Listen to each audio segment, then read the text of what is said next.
Hi hello నమస్తే welcome to our channel. Pranavi murder case అన్నది మన అందరికి తెలిసిన విషయమే. అది మళ్ళీ ఈ రోజుల్లో దానికంటే ఒక కేసును అయితే సాల్వ్ అయితే చేస్తున్నారు. ఈ సినిమాకి సంబంధించి మన రామ్ గోపాల్ వర్మ గారు అయితే ఒక మంచి సినిమా అయితే తీశారు. అది ఎంత సూపర్ హిట్ అయిందో మరి మనందరికీ తెలిసిందే. మరి ఆ సినిమా నిర్మాత మన నట్ కుమార్ సార్ గారు మన పక్కన అయితే ఉన్నారు. అసలు వీళ్ళు అసలు ఊహించినట్టు అసలు ఎలా వచ్చిందన్నది మనకి చాలా డౌట్స్ అయితే చాలా మందికి అయితే ఉన్నాయి. ఒకసారి సార్ని అడిగి ఆ డౌట్స్ అందరూ అయితే మనం అయితే క్లారిటీగా అయితే క్లియర్ చేసుకుందాం. సార్ ఏంటి సార్ మీరు అసలే అనుకున్న తీసారండి అది? అంటే అక్కడ ఇది ఒక మర్డర్ సినిమా మేము తీసింది ఏంటంటే, ప్రణయ్ ఉండొచ్చు, సార్ అమృత ఉండొచ్చు, ప్రతి తండ్రి ఆ సినిమాలో ఉన్నాడు, ప్రతి తల్లి ఆ సినిమాలో ఉంది, ప్రతి అమృత ఆ సినిమాలు ఉన్నారు, ప్రతి ప్రణయ్ ఆ సినిమాలో ఉన్నారు, తల్లిదండ్రులు ఉన్నారు ఆ సినిమాలో. అంటే ఒక అమ్మాయి చేసిన తప్పుకి ఆ అమ్మాయి తండ్రి కోల్పోయారు, ఆ అమ్మాయి చేసిన తప్పుకి భర్త కోల్పోయాడు, ఆ అమ్మాయి కొడుక్కి తండ్రి కోల్పోయాడు, బాలస్వామి గారికి కొడుకు కోల్పోయాడు. అంటే డిఫరెంట్.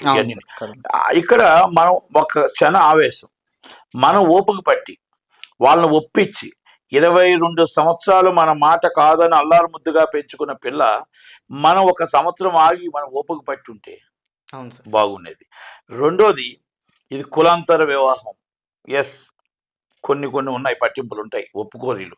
ఆ ఒప్పుకోరని ఒక దాంతోనే మీరు మ్యారేజ్ చేసుకున్నారు. అయితే నేనేమంటున్నానంటే, ఎంత కులాంతర వివాహం అయినా ఈరోజు బాధ మళ్ళా మీరు అందరూ కలిశారు, కానీ ఏమైంది? మీకు తండ్రి లేకుండా పోయాడు, మీ భర్త ప్రణయ్ లేకుండా పోయాడు. ఈ ఆవేశం, మారుతిరావు గారు సుపారీ ఇవ్వడం అనేది తప్పు, ఆ అమ్మాయి ఆవేశంతో చేసుకోవడం తప్పు. ఇలాంటివన్నీ ఉన్నాయి, ఎన్నో ఉన్నాయి, ఒకటి కాదు. నేను అంటే ఆ విషయాల్లో ప్రణతి కానీ ప్రణయ్ కానీ ఆలోచించి నిలబడి ఉంటే కుటుంబాలన్నీ బాగున్నాయేమో అనేది ఒకటి. Okay sir. అలాగే మారుతిరావు గారు సుపారీ ఇచ్చారు, మీ అల్లుడు చనిపోయాడు, అమ్మాయి దూరం అయిపోయింది, ఓకే సార్. మీరు సూసైడ్ చేసుకున్నారు, మీ భార్యకి మీరు దూరం అయిపోయారు, మీ తమ్ముడు అరెస్ట్ అయ్యాడు, మీ తమ్ముడు ఫ్యామిలీ మొత్తం రోడ్డు మీద పడిపోయింది, సుపారీ తీసుకొని చంపినవాడు వచ్చి ఉరిశిక్ష చేసుకున్నాడు, ఉరిశిక్ష పడింది. ఈ సో మెనీ పీపుల్స్ అండ్ మొత్తం టోటల్ 7 members, వాళ్ళ ఫ్యామిలీ 7 members బాధల్లో ఉన్నారు, కన్నీటి గాథలో ఉన్నారు. దీనివల్ల ఏమిటి? మీరు ఎవరు సుఖపడింది? మీరు ఆవేశంతో ఒక తండ్రి ఆవేశంతో చంపారు, జైలుకి వెళ్ళారు, సూసైడ్ చేసుకున్నారు. ఆ అమ్మాయిని, మీ కూతుర్నే విధవరాలు చేశారు, మీ మనవన్నే తండ్రి లేని బిడ్డను చేశారు. ఇవన్నీ మీరు ఒక్కసారి చూస్తే, నేను ఆలనట్లేదు, ప్రతి ఒక్కరు కూడా సమాజంలో ఒక తండ్రి నేర్చుకోవాల్సిన గుణపాఠం, ఒక తల్లి నేర్చుకోవాల్సిన గుణపాఠం, ఒక కూతురు నేర్చుకోవాల్సిన గుణపాఠం, ఒక కొడుకు నేర్చుకోవాల్సిన గుణపాఠం. మన ఆవేశంతో మనం బయటికి వెళ్ళిపోయి పెళ్లి చేసుకుంటే తల్లిదండ్రులు మనల్ని 25 సంవత్సరాలు పెంచిన తల్లిదండ్రులు, 22 సంవత్సరాలు తలిసి పెంచిన తల్లిదండ్రులు ఏమవుతారు? వాళ్ళు ఎంత బాధపడతారు, వాళ్ళ మనసు ఎంత శోభిస్తుంది అనేది ఒకవైపు ఆలోచించండి. ఆడపిల్లలు ఆలోచించండి, మగపిల్లలు ఆలోచించండి. ఒప్పించి మెప్పించి ఓపిక పట్టండి. ఈ ధైర్యం ఆ ఓపికలో ఒప్పించడంలో చూపించండి. ఈ ధైర్యం ఇంకొక పెళ్లి చేసుకోకుండా ఎదిరించడంలో చూపించండి. ఈ ధైర్యం ఆ అబ్బాయే నాకు కావాలని ధైర్యంగా చెప్పే ధైర్యం తీసుకోండి. ఆ అమ్మాయే నాకు కావాలని చెప్పే ధైర్యం అబ్బాయి తీసుకోండి. అలాంటప్పుడు ఈ ఫ్యామిలీస్ అన్నీ కూడా సక్రమంగా హ్యాపీగా ఉంటాయి. ఓకే, కొంతమంది ఏంటంటే అల్లారు ముద్దుగా చేసుకొని ఆస్తి కోసం కాజేశారని, కులం లేదని, ఇవన్నీ డిఫరెంట్ ఉంటాయి, ఇది కాదని చెప్పట్లేదు. కానీ ఇది ప్రతి ఒక్కరికి గుణపాఠం.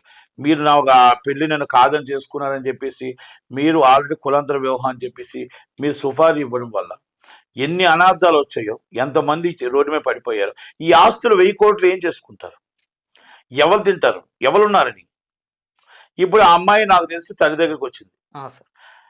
ఇప్పుడు అంతా మీరు కలిశారు, మరి కుటుంబం ఏమైంది? ఇప్పుడు వాళ్ళ వాదన ఏంటంటే, సుపారీ ఇచ్చినోడు, నేను ఆల్రెడీ నాకు ఏ పాపం తెలియదు, సుపారీ ఇచ్చినోడు చనిపోయాడు, వీళ్ళు ఒకటైపోయారు, నేను నా భార్య బిడ్డలు రోడ్డు మీద పడిపోయారనేసి ఉరిశిక్ష పడిన వాడు బాధ ఫ్యామిలీ.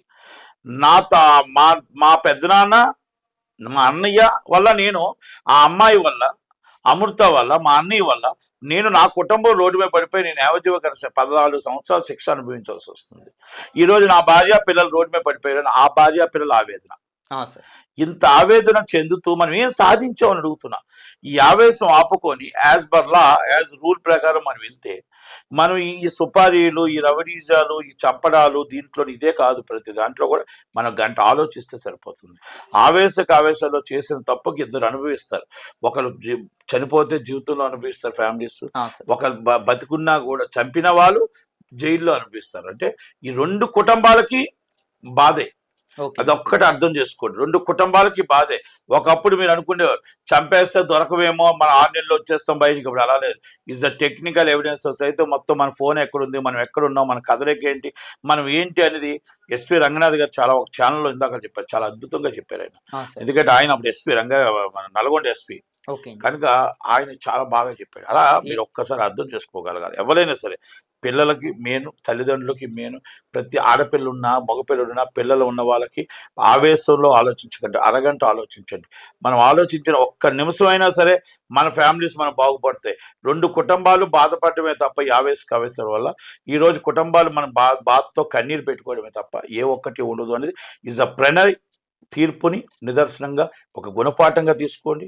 ప్రణయ్ తీర్పుని గుణపాఠంగా తీసుకోండి, దీన్ని ఒక ఆదర్శంగా తీసుకోండి. ఇలాంటి తప్పులు చేస్తే మనం ఈ పరిస్థితి వస్తుంది. ప్రాణం పోయిన కుటుంబం బాధపడుతుంది, జైలుకి వెళ్ళిన కుటుంబం బాధపడుతుంది. దీంట్లో ఏది సుఖపడ్డారో చెప్పండి. ఎవరు సుఖపడ్డారు? అమ్మాయి సుఖపడిందా? అబ్బాయి చనిపోయాడు, అబ్బాయి సుఖపడింది, అబ్బాయి తల్లిదండ్రులు సుఖపడ్డారా? ఇప్పుడు ఇటు అమ్మాయి తల్లిదండ్రులు సుఖపడ్డారా? ఆ అమ్మాయి ఎవరైతే సుఫారీ వచ్చిన వాళ్ళు సుఖపడ్డారా? ఇవన్నీ కూడా ఒక్కసారి దయచేసి ప్రతి ఒక్కరు కూడా దీన్ని గమనించాలి. ఆ రామ్ గోపాల్ వర్మ గారు సినిమా తీసింది, నేను నిర్మాతగా కానీ ఆయన ఆలోచనలతో చాలా అద్భుతంగా సినిమా తీశాడు. అంటే ఒక తండ్రి చనిపోవడం వల్ల ఒక కూతుర్ని అల్లారు ముద్దుగా పెంచిన ప్రేమ ఆ కూతుర్ని సూసైడ్ చేసుకునే పరిస్థితి తీసుకొచ్చింది. ఆ ప్రేమే అల్లుడిని చంపింది. ఆ ప్రేమ అల్లుడిని చంపింది. ఆ ప్రేమ అమ్మాయి ఆయన సూసైడ్ చేసుకునే పరిస్థితి తీసుకొచ్చింది. కనుక దయచేసి ప్రతి ఆడపిల్ల, ప్రతి మగపిల్లడు, ప్రతి తల్లిదండ్రులు, 2 కుటుంబాలు ఇబ్బంది పడతాయి. చంపిన వాళ్ళు ఇబ్బంది పడతారు, చంపించిన వాళ్ళు ఇబ్బంది పడతారు, ఒకరు జైల్లో ఇబ్బంది పడతారు, ఒకరి కుటుంబంతో ఇబ్బంది పడతారని అర్థం చేసుకుంటారని, ఇది ప్రతి ఒక్కరు చూడాలి, ఇది ప్రతి ఒక్కరు కూడా ఆలోచించాలని నా మనవి. Thank you very much. Thank you sir. మరొకటి అడవి సినిమా సార్, రామ్ గోపాల్ వర్మ గారు మీరు కలిపి ఎన్నెన్నో మూవీస్ చేశారండి. ఈ అడవి సినిమా పార్ట్ 2 అన్నది ఉన్నది సార్. అంటే మీ ఫ్యాన్ గా ఒకరు, రామ్ గోపాల్ వర్మ గారి ఫ్యాన్ గా ఒకరు నన్ను ఈ క్వశ్చన్ మిమ్మల్ని అయితే అడగమన్నారండి. అసలు అడవి అన్నది ఉన్నదా సార్? మాకే షాక్. అది సినిమా చూస్తున్నాం, అయిపోయింది, మీకు ఒక షాక్ ఇస్తున్నాను అన్నాడు. ఏంటో తెలియదు. థియేటర్లో సినిమా చూసాం, ఆ పార్ట్ 2 అన్నాడు. షాక్, బయటకు వచ్చాం. క్లైమాక్స్ చేశారంటే పార్ట్ 2 అన్నాడు. ఇదేంటి పార్ట్ 2 అన్నా, ఇప్పుడు దాకా పార్ట్ 2 తీయలేదు. తీస్తారని నేను అనుకోను. అది కథ ఏమైనా చెప్పారండి మీతో? ఇంకా అంతంగా అయిపోయింది. దానికోసం ఆ కథ కోసం ఇప్పుడు మన నితిన్ వినే పొజిషన్లో లేడు, రామ్ గోపాల్ తీసిన పొజిషన్లో లేడు, నేను తీయను. కనుక దాన్ని అక్కడితో సమాప్తం అయిపోయింది కాబట్టి ఇంకా కథ అవసరం లేదు. చూసారు కదా, ఇంకా పెద్దోళ్ళందరికీ దొరికేసింది, దీనికి ఆన్సర్ అయితే దొరికేసింది. ఈ సినిమా గురించి సార్ నన్ను చాలా మంది అడిగారు సార్. ఇప్పుడు మీతో నేను ఎప్పుడైతే చేస్తున్నానో అడవి సినిమా అసలు ఏముంది, లాస్ట్ ఏం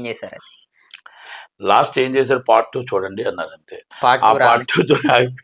అది ఎందుకు ఎక్కడా లేదు సార్, ఏ యూట్యూబ్ ఛానల్స్ లో లేదండి, గూగుల్లో కూడా సెర్చ్ చేశాను సార్ నేను. పార్ట్ 2 కూడా ఉండదుగా సార్, అడవి సినిమా కూడా ఉండదు కదా, ఇంకెవరైనా సాట్లేదు. అవును సార్, అదేండి ఎక్కడ లేదు సార్. అది అడవి పార్ట్ 1 కూడా ఉండదు. అవును సార్, ఎక్కడ లేదండి. యూట్యూబ్ తెలుగు ఉండదు, హిందీ ఉంటది కానీ తెలుగు ఇంకెవరికి ఇవ్వలేదు. ఇస్తాను, ఇంకే ఈ మధ్యలో ఇస్తాను, ఎవరికి అమ్మలేదు మనం. సార్ సార్ మరో విషయం, రామ్ గోపాల్ వర్మ గారికి మీకున్న డిమాండ్ ఏంటంటే, మీరు ఆయన కలిపి ఎన్నో సినిమాలు చేశారు, ఆయన అసలు ఎలా ఉంటారు సార్ ఒక ప్రొడ్యూసర్ తో? బ్రహ్మాండమైన వ్యక్తి, is a very family friend, మంచి వ్యక్తి, బయట అనుకున్న విధంగా కాదు, చాలా మంచివాడు. మరి ఆయన చాలా ఫ్రెండ్లీ మ్యాన్ సార్. ఫ్యామిలీకి రెస్పెక్ట్ ఇచ్చే వ్యక్తి ఎవరైనా ఉంటే ఆయన.